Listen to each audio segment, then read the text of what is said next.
ఈ వీడియోలో మనం భగవద్గీత అధ్యాయము 14 శ్లోకము 1ను పరిశీలిద్దాం. గుణత్రయ విభాగ యోగము అనే ఈ అధ్యాయంలో శ్రీకృష్ణుడు ప్రకృతి యొక్క 3 గుణాల గురించి వివరిస్తున్నాడు. ఈ గొప్ప జ్ఞానాన్ని ఆయన ఎలా పరిచయం చేస్తున్నారో చూద్దాం. మొదటగా ఈ పవిత్ర శ్లోకాన్ని భక్తితో విందాం. శ్రీ భగవానువాచ పరం భూయః ప్రవక్ష్యామి జ్ఞానానాం జ్ఞానముత్తమం యజ్ఞాత్వా మునయః సర్వే పరాం సిద్ధిమితో గతాః.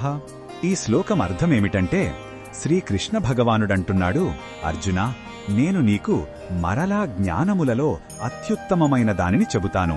దీనిని తెలుసుకోవడం ద్వారా పూర్వపురుషులందరూ ఈ భౌతిక బంధాల నుండి విముక్తి పొంది అత్యున్నతమైన సిద్ధిని అంటే మోక్షాన్ని పొందారు. ఇది జీవన్ముక్తికి మార్గం చూపే దివ్యజ్ఞానం. ఈ శ్లోకం అర్థమేమిటంటే, శ్రీకృష్ణ భగవానుడంటున్నాడు, అర్జునా, నేను నీకు మరలా జ్ఞానములలో అత్యుత్తమమైన దానిని చెబుతాను.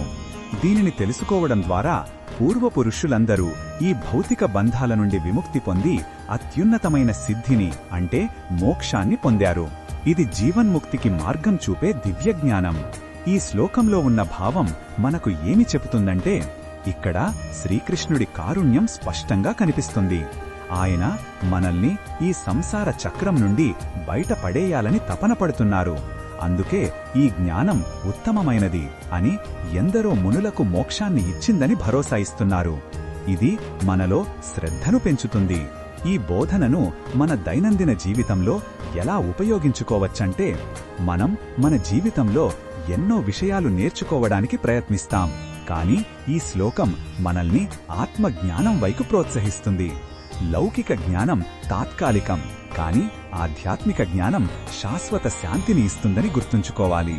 ప్రతిరోజు కొద్ది సమయం దీనికై కేటాయించడం మన జీవితానికి సార్థకతనిస్తుంది. మరిన్ని భగవద్గీత శ్లోకాల అర్థాన్ని తెలుసుకోవాలంటే మా తదుపరి వీడియోలను తప్పకుండా చూడండి.